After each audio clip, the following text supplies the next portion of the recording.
അതിന് ഈ അറിവും ജ്ഞാനവും തമ്മിലുള്ള വ്യത്യാസം നമ്മൾ മനസ്സിലാക്കിയിരിക്കണം.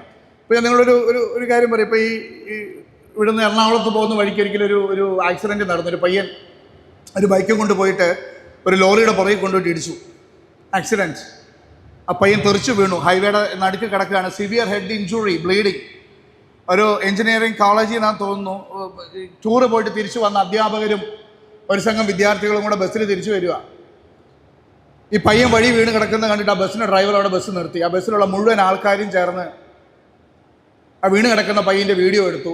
ചിലർ റീൽസ് വിട്ടു, ചിലർ അതിൻ്റെ ഫോട്ടോ എടുത്ത് അയച്ചു, ചിലർ ഷോർട്സ് അയച്ചു, ഗ്രൂപ്പിലൊക്കെ ഇട്ടു. ആരും ആ ബസ്സിൽ നിന്ന് ഇറങ്ങിയില്ല, അവർ പോയി.